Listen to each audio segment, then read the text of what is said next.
Hi guys, welcome back to my channel Studying. So here we are going to start with ENT also, right? So for those who are new to my channel, new to our channel, that we have started with ophthalmology, physiology, pharmacology, and pathology, and one more thing,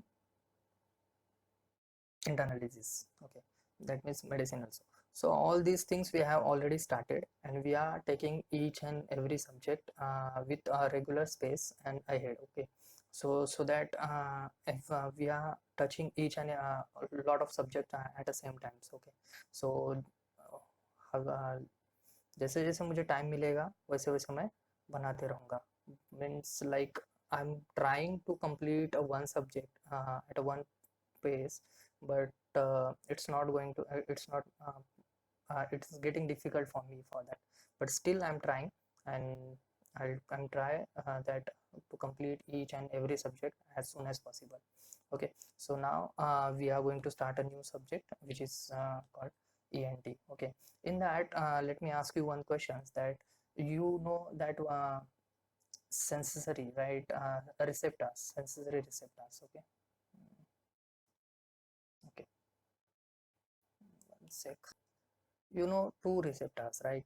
Means a lot of receptors are there, but for our visual, there are photoreceptors. There are photoreceptors, and second, there is for hearing there are sensory receptors. Okay, so what you think? Which is more faster?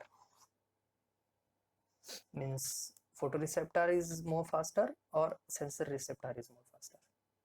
So मैं क्या बोल रहा हूँ कि हमें vision के लिए ये एक रिसेप्टर पता है, फोटो रिसेप्टर पता है, राइट? और हियरिंग के लिए we know we have that we have sensory receptors. Okay, so which is more faster in the between these two? So क्या आपको लग रहा है फोटो रिसेप्टर है या फिर सेंसरी रिसेप्टर है? फॉर दोज जिसको लग रहा है फोटो रिसेप्टर इज फास्टर है, so I am sorry for them, but sensory receptor is more faster. Because let me tell you one thing कि जो सेंसरी रिसेप्टर जो बनाया है, मीन्स अपना जो ईयर है, ईयर ये एक itself engineering Marvel. Okay, engineering Marvel, itself an engineering Marvel. Why? Because ये एक छोटे से छोटा, मतलब एकदम छोटा सा, मतलब थोड़ा भी साउंड, बहुत कम भी साउंड होगा तो वो ठीक ठाक से अच्छे से सुन लेता है, और उसको वो सेंसरी रिसेप्टर उसको ले लेंगे, मतलब मीन्स रिसीव करेंगे, और फिर बाद में it will transduce that sound vibration with an amplitude. Means वो क्या करेगा, पहले तो साउंड वाइब्रेशन आएगा, साउंड वाइब्रेशन को रिसीव करेगा. ठीक है, कौन? It will go to the sensory receptor. ऐसे समझ लो, सेंसरी रिसेप्टर के पास जाएगा, फिर this sensory receptor it will transduce, इसका ट्रांसडक्शन करेंगे. ओके, इसका ट्रांसड्यूस करेंगे, और कौन सा उस जो साउंड वाइब्रेशन होता है कितना स्मॉल हो सकता है, मीन्स उसका जो वाइब्रेशंस होता है, जिसका वाइब्रेशंस हम लोग एम्पलीट्यूड्स में देखते हैं, राइट? सो कितना वाइब्रेशन होना चाहिए? सो वाइब्रेशन की अगर एम्पलीट्यूड देखेंगे, amplitude is amplitude as small as diameter of gold.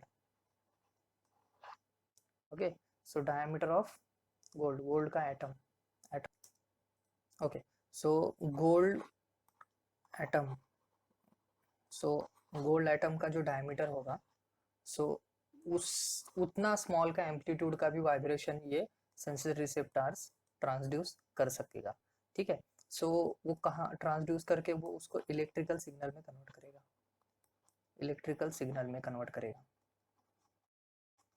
ठीक है, सो ये इलेक्ट्रिकल सिग्नल को कन्वर्ट करेगा. सो ये जो इलेक्ट्रिकल सिग्नल में कन्वर्ट करने का ये जो कितना फास्ट है, कितने फास्ट करेगा, कितने फास्ट करेगा ये, हाउ, कौन सी स्पीड से करेगा? सो ये 1000 times more faster than photoreceptors. Okay, 1000 times more faster than photoreceptors. अब फोटोरिसेप्टर से फास्टर है मतलब क्या कि फोटोरिसेप्टर क्या करेंगे, photoreceptor react to lights, right? So light जैसे इसके ऊपर करेगी और वो मतलब फोटो रिसेप्टर्स रिसीव करेगा और वो उसको जिस तरीके से कन्वर्ट करेंगे, वो रिएक्शन जो टाइम है उसका और कन्वर्शन का टाइम है वो उससे 1000 times more faster sensory receptors this small amplitude of sound vibration को इलेक्ट्रिकल सिग्नल में कन्वर्ट कर देंगे, ट्रांसड्यूस कर देंगे। सो हुआ ना? So hence it is prove कि सेंसरी रिसेप्टर ये ज़्यादा फास्टर है फोटो रिसेप्टर से। ओके, सो मैं अब समराइज कर देता हूँ। सो सबसे पहले क्या होगा, sound vibration, sound vibration sensory receptor उसको रिसीव करेंगे, then they will transduce this to electrical signal.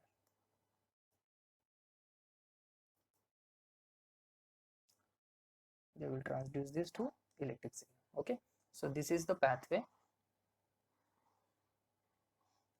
in short. Okay, आगे जाके हम लोग और देखने वाले हैं। Okay guys, so beside the sound waves, the ear also contains receptors for the equilibrium.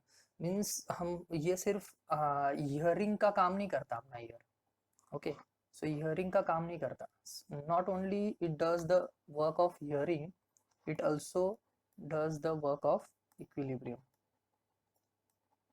because इसके अंदर इसके भी receptors होते हैं। Okay, so that's why we call it as engineering marvel. Engineering marvel. Okay, understood? So let's go further. अब हम देखने वाले हैं anatomy of ear. So first anatomy देखेंगे, उसके बाद धीरे धीरे ऐसे चलते जाएंगे आगे. Okay guys? Yes. So in anatomy of ear, so what we are looking now is anatomy of ear. Okay. So it has 3 parts: external ear, middle ear,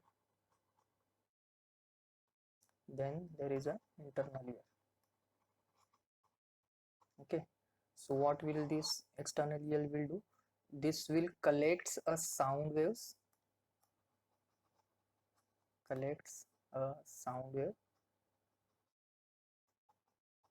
okay, and then it will channel it, means it will throw it to, or it will carry it to inward. Okay, collects a sound wave inward. Okay, then comes the middle ear. What this middle ear, it will receives the sound waves. Okay, it will receives the sound or vibrations and convey it to oval window.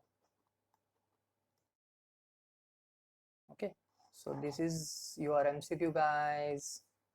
So this is the MCQ, make a good Q. Okay, so middle ear will bring your sound waves or the sound vibration and convey it to which part of the middle ear. So it will which part of the ear, so it will convey it to, means it will pass it to the oval window. Okay guys, now comes the inner ear. But this inner ear, it has the receptors for hearing and equilibrium. Okay, so let's summarize again. मैं अभी के अभी तुमको याद करवा दे रहा हूँ, because आपको आगे चल के ज़्यादा दिक्कत ना है. सो एनाटॉमी ऑफ ईयर में क्या देख रहे हैं, एनाटॉमी ऑफ ईयर में हम देख रहे हैं कि इसमें इसके 3 पार्ट होते हैं, एक तो एक्सटर्नल ईयर, एक तो मिडल ईयर और दूसरा होता है इंटरनल ईयर, थर्ड ईयर। सो बाहर से अंदर अब हम जाएंगे तो ऐसा है, एक्सटर्नल ईयर क्या करेगा, एक्सटर्नल ईयर साउंड वेव्स को लेगा और इनवर्ड भेज देगा। मिडल ईयर क्या करेगा, मिडल ईयर साउंड वाइब्रेशंस को कन्वे करेगा कहाँ तक, ओवल विंडो में। यहाँ पे एक एमसीक्यू बन सकता है, so make sure. Internal ear क्या करेगा, there is a receptors for hearing and equilibrium, so make sure this can be the MCQ. Means आपको अगर बोलेंगे receptors of equilibrium, which part of ear houses and receptor for the hearing and equilibrium, so you have to write an internal ear, not a middle or not external. Okay, you have to write you have to choose internal ear. Okay, आपको क्या choose करना है, internal ear. Okay, सो अब जाते हैं और एक एक का मतलब पहले अब एक्सटर्नल ईयर देखेंगे, फिर मिडल ईयर देखेंगे, धीरे धीरे हम लोग एक एक पार्ट करके देखेंगे। Okay guys, let's start then. Okay guys, so see it, I have make a notes for that for you. मैंने एक डायग्राम बनाई है अच्छे से, देखो आपके लिए, टाइम ना जाए इसलिए मैंने वीडियो पॉज कर दिया था। सो सी, ये है एक्सटर्नल, हम लोग देख रहे हैं external ear. Okay, so external ear consists of this auricle. Okay, can you see the auricle? Consist auricle. Okay, you can call it as pinna. Okay, then it consists this EAC. Okay, this EAC is external auditory canal. Then it has external auditory canal. Okay, we call it as EAC. So I hope मेरा cursor आपको move होते हुए नहीं दिख रहा है, right? So that's why मुझे लिखना पड़ रहा है। Anyway, so then we have this tympanic membrane, this blue line you can see. Okay, can you see this blue line यहाँ पे? So we have this eardrum. Okay, so eardrum is also called as a tympanic membrane. So all these thing are there. Okay, so यहाँ पे आप diagram में देख सकते हो, ये जो है ओके एक्सटर्नल पिन्ना, इसके अंदर आपको मिलेगा हेलिक्स। इसका ये जो पार्ट है, ये जो पार्ट है हाफ सर्कल वाला, okay, this is helix. Then here which is एकदम सॉफ्ट और लूज एकदम, ये वाला पार्ट, ये वाला पार्ट जो है ये है तुम्हारा लोब्यूल, और ये जो पार्ट है हेलिक्स। ओके, ये सारा पार्ट है हेलिक्स, और ये पूरे को तुम बोलोगे external pinna or auricle. Okay, you can call it as auricle. Then from this auricle means from here auricle, the starts and this EAC, this external auditory canal, it start from this point to this point. Okay, from this point to this point, so we call it as external auditory canal. Okay, then we have tympanic membrane. So this is tympanic membrane. Okay, and this auricle, okay, this auricle you can see here, this is the elastic cartilages. This, okay, this color, purple color, you can see this is elastic cartilages. Okay, these are the elastic cartilages. In this this is cerumen, this is cerumen. मैं ये सब आपको explain करूंगा आगे, बस आप diagram देखना, diagram आपको समझनी जरूर है। ये है temporal bone, see this is temporal bone. Okay, this temporal bone, this is tympanic membrane, ये हो गया। Okay, this EAC is lies in the temporal bone. Okay, this EAC lies in the temporal bone. Okay, up to this yellow part, this is the middle ear. Okay, so we are not going on that. First आप external ear पे concentrate करो। okay, आपको ये सब का function पता है, इसका फंक्शन पता है, एक्सटर्नल ऑरिकल का फंक्शन पता है, एक्सटर्नल ऑडिटरी कैनल का फंक्शन पता है, और ईयर ड्रम का फंक्शन पता है, राइट? है ना? लेट्स सी, आगे चलते हैं अभी। अब हाँ, ये है tragus. See here you can C this part which is anterior to auricle, this is tragus. Okay, this is tragus. Okay guys, so I hope आपको ये डायग्राम ठीक लग रही होगी और समझ में आ रहा होगा डायग्राम में। so ये पिक्चर आपको ध्यान में रख देना और आपके बुक में भी ये डायग्राम बना लेना। ठीक है, अब मैं आपको एक एक करके सबके बारे में बताता हूँ। ठीक है, अब डायग्राम नहीं दिखेगी गाइस। सो यहाँ पे आते हैं आप। Okay okay, so this external ear has auricle, EAC or eardrum. This auricle we can call it as a pinna. Okay, it has two parts, helix and lobules. Okay, it has two parts, helix or lobules. Helix is this and lobule is this part. Okay, and it has a tragus also. So this lobule, this has okay, here you can find the elastic cartilages. Okay, then comes the EAC. This EAC is means auditory canal. This external auditory canal. Audit means what? Hearing. Okay, so it is how long? It is 2.5 centimeter. We can call it as 1 inch. Okay, 2.5 centimeter is how much? 1 inch. Okay, means from this auricle to eardrum, the distance is 2.5 centimeter. It starts from the auricle, and ends at the eardrums. EAC start from the auricle and ends at the eardrum. Okay, it will carry your uh, vibrations. Okay, then this comes the eardrum. This eardrum is very important for us. The eardrum में क्या होता है? This eardrum is we call tympan. इसको हम tympanic membrane भी बोलते हैं, right? Tympanic membrane. Okay, tympanic membrane क्यों बोलते हैं? This tympan का मतलब होता है ड्रम. ओके, देन ये जो ईयर ड्रम है, इसके ऊपर होते ये लाइन बाय मतलब इसके ऊपर होती है स्किन का layer.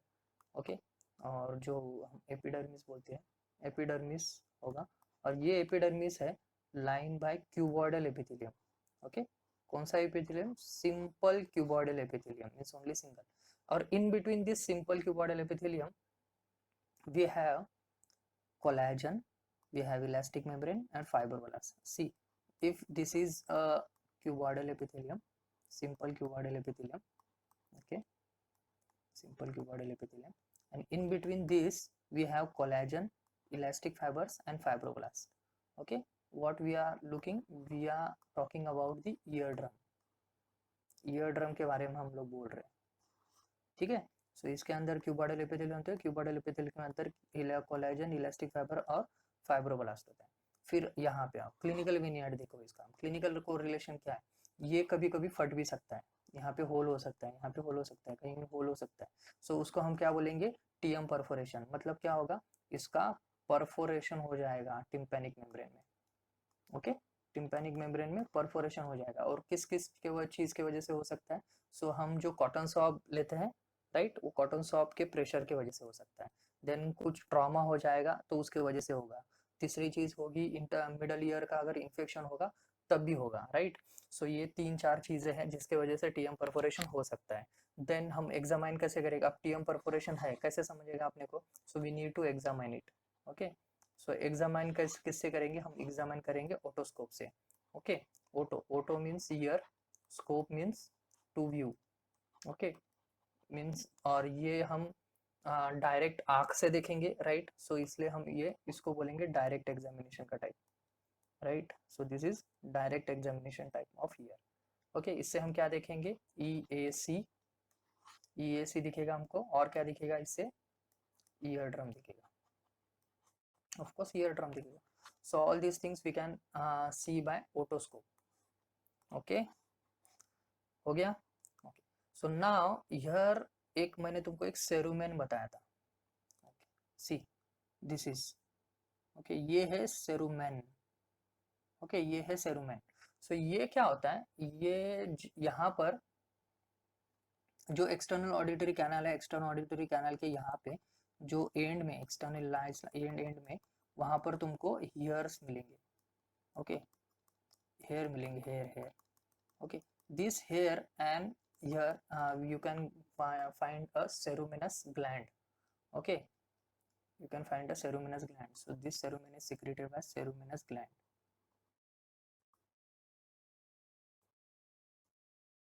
Okay, secreted by ceruminous gland. और ये क्या करेगा भाई, ये जो सेरुमेन है, sorry, ceruminous gland, this ceruminous gland is nothing but a sweat gland. Okay, this is nothing but a sweat gland. Okay, और इसके आजू बाजू में क्या होता है, मतलब ये एडिटर कैनाल के बाजू में क्या हेयर होता है.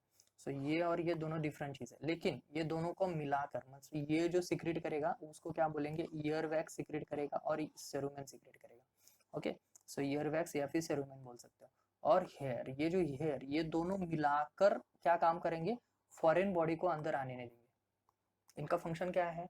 अभी हेयर क्यों होते हैं और सेरुमेन क्यों आता है, because it will trap or it will prevents the foreign body come in. okay, then और ये earwax या फिर cerumen का और एक काम क्या है, it will prevents the delicate skin to get means trauma या किसी इंजर्ड होने से बचाएगा. ठीक है, तो अभी जो स्किन होती है वो सारी काफ़ी डेलिकेट होती है, तो उसको बचाएगा ये. ठीक है, सो स्किन को बचाएगा, राइट. सो किससे बचाएगा, कभी कभी इंसेक्ट जाता है, कभी कभी वाटर चले जाता है. सो ये सबसे हम बचाने का काम कौन करेगा, ईयर वैक्स काम करेगा. कभी कभी क्या होता है, ये कुछ कुछ लोगों में ईयर वैक्स बहुत ज़्यादा बनता है. Okay, ear wax gets more, और ये ईयर वैक्स क्या होता है, इम्पैक्ट हो जाता है, वहाँ पर चिपक जाता है अंदर. सो ये इम्पैक्शन के वजह से हमारे हियरिंग में थोड़ा सा ये कॉम्प्रोमाइज कर देगा. ठीक है, ज़्यादा हो जाएगा, पूरा फूल जाएगा, भर जाएगा, तो ईयरिंग कॉम्प्रोमाइज हो जाएगा. उसके वजह से पेन भी होगा आपको और ईचिंग भी हो जाएगी. ठीक है, ऑल दिस थिंग्स क्या ना कर. ओके, ड्राइनेस हो जाएगा, राइट. सो यूजुअली वो क्या होता है, ये जो सेरुमेन होता है, मतलब नॉर्मली ये ड्राई हो जाता है और ड्राई होके गिर जाता है. Okay, first it will get dry, then it falls out of the ear canal. But कभी कभी क्या होता है, ज़्यादा हो जाएगा तो ये इम्पैक्ट हो जाएगा और ईयरिंग में मीन्स कॉम्प्रोमाइज, ईयरिंग में प्रॉब्लम करेगा. फिर ये इम्पैक्टेड सेरुमेन जो होता है, ये इम्पैक्टेड सेरुमेन, उसके लिए हमको कुछ ट्रीटमेंट करना देना होगा, प्रिवेंट करने के लिए या फिर कुछ करना होगा. सो हमको रेगुलर रेगुलर ईयर इरिगेशन करना पड़ेगा. ठीक है, रेगुलर ईयर इरिगेशन करना पड़ेगा, हम इसको ईयर सिरिंजिंग भी बोल सकते हैं.